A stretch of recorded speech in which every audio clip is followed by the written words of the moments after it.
As we're all painfully aware, carbon emissions are causing climate change and atmospheric warming. One issue that this can cause is the thawing of frozen peatlands.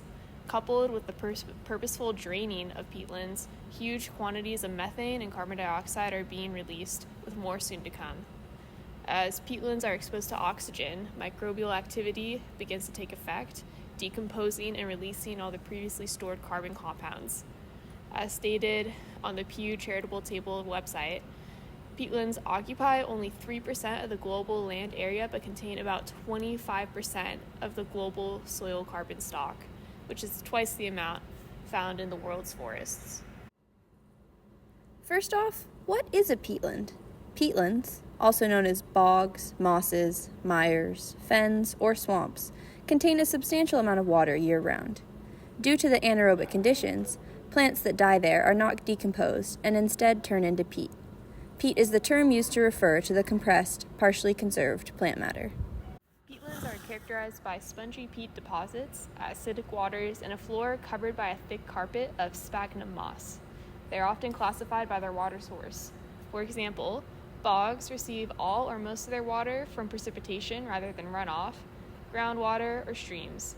As a result, bogs are low in nutrients needed for plant growth, a condition that is enhanced by acid-forming peat mosses. Peatlands are found across the globe, largely in boreal regions, but also in tropical and temperate areas that have inundated soils. A familiar example might be Pleistocene Park in Siberia. However, many different areas also contain peatlands. The Congo Basin has abundant tropical peatlands, and here in California, the Sacramento-San Joaquin Delta was once a great peatland. In addition to global warming challenges, humans directly impact peatlands by draining them, cutting them off from their water source so the area can be used for agriculture. The thick peat layer provides a valuable source of available nutrients such as phosphorus for crops once it's no longer submerged.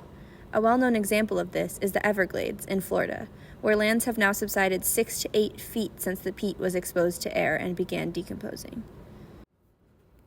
Our best chance at ensuring peatlands continue to store carbon long-term is to stop causing climate change and protecting all remaining peatlands as best as we can. Huge areas of peat are already disturbed, and it is our responsibility to restore them in whatever capacity we can.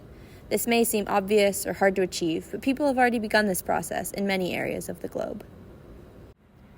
In general, the main way that land managers begin restoring peatlands is by restoring the hydrology to historic wetlands. This can be achieved by removing dams, drains, trees, and mineral soil sediments that were added. Peatland restoration efforts are taking place all over the world. Some of the most notable examples are occurring in Western Europe, Indonesia, and North America. For example, one group, called Life Peat Restore, is preserving and restoring degraded peatlands in the countries Germany, Estonia, Latvia, Lithuania, and Poland. They have restored 5,300 hectares of land, approximately 7,420 football fields, reducing CO2 emissions by 14,500 tons and restoring vital ecosystem services. Restoration efforts in Indonesia focus on preventing peatlands from being converted into palm oil plantations. They do this by planting native swamp forest trees for non-timber forest products, which are native plants that provide economic benefit to people living there outside of lumber and palm oil farming. Examples include jelangtong for latex, tangkawang for butter fat, oil, and rattan palms for furniture, bags, mats, as well as the jamur tree for mosquito repellent. This also helps preserve biodiversity and reduces fire risk and associated air pollution. Unfortunately, even though peat restoration has great carbon sequestration potential, we have destroyed peatlands much faster than they can rebuild. The organic matter buildup in peatlands can take thousands of years. With this in mind, it's important to take action now and in as many ways as we can. A large part of protecting peatlands is connected to combating climate change as a whole and reducing emissions. While we're working towards those solutions, it's equally important to protect the peatlands that still remain and rehabilitate those that have been degraded. Slowly but surely, we will recover, and if we do that, we can mitigate climate change and protect peat for Peat's sake.